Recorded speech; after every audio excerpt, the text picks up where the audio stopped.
I got a story to tell. I remember years back. We're going back. I don't know.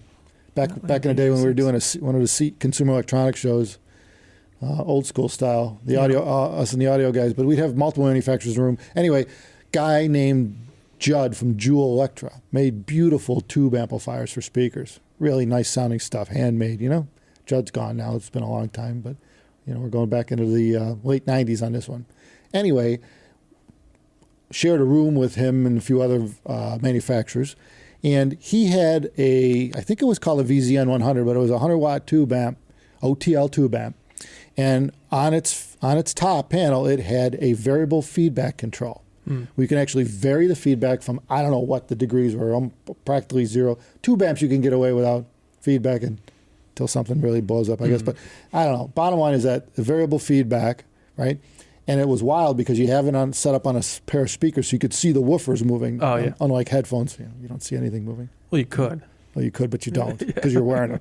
So the woofer, you see the woofer. So you're playing a track, and with the feedback almost down to minimal, whatever it's like a volume control, right? Down to minimal. You get this sense of space out of the tubes that's really cool, right?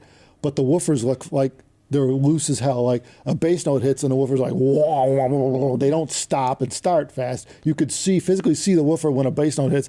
It just keeps going until it hits center, right? Or like a turntable with no like. Kind of, yeah. It's basically, there's not the amp isn't controlling it because. Anyway, we can't get into details on this in a short video, but the bottom line is that the without feedback, without the amp feedback, it just can't.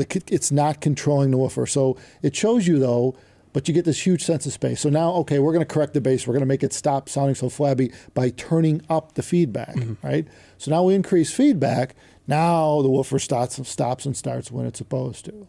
So it's moving in sync with the freaking bass notes, but the greater you go to the feedback, the more everything shrinks in size, the sound stage, the sense of space, it just goes away. And how do you know it's right? Well, that's the thing. So now the question is, what I found though, after doing the show for like 3 or 4 days with these guys, right, is because you now have this control, it drives you nuts because you're always trading off sense of space with bass control. Yeah, and depending on the track, some right. prefer it or not, in the room, and even the speakers. Like that's why they talk about with speakers, and even with headphones, you have speakers that are underdamped or speakers that are overdamped. Where they have something in them dampens them. It's the spider design of the woofer, the internal, whether it's sealed or a ported cabinet design. Whatever offers resistance for that woofer. So if the woofer's got free range of motion, you know what I mean? And the amp has no feedback and lets it do what it wants, that's what a woofer's going to do. Yeah. Well, it's common in like subwoofers, sealed and ported, classic. It's a trade-off. It's like, do you want a sealed, tight bass or? Yeah. So what's the moral of the story? Yeah. Well, the moral story is that feedback matters, and people. It was cool, to see that 30 years ago. Where amps don't really have feedback controls on them, even in headphones, they just don't, and it's neat to be able to adjust it. But you find out that feedback is a trade-off.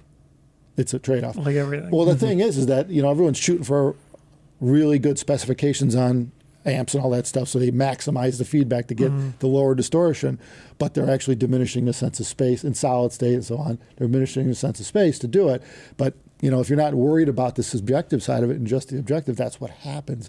But a variable feedback control will do that. And we just wanted to let you know that it's a cool thing. And maybe if some manufacturers of amps would give you the ability to kind of vary it from A to B, and it'd be a huge understanding. And that's it. Well, especially with speakers, though, it would be nice to have remote.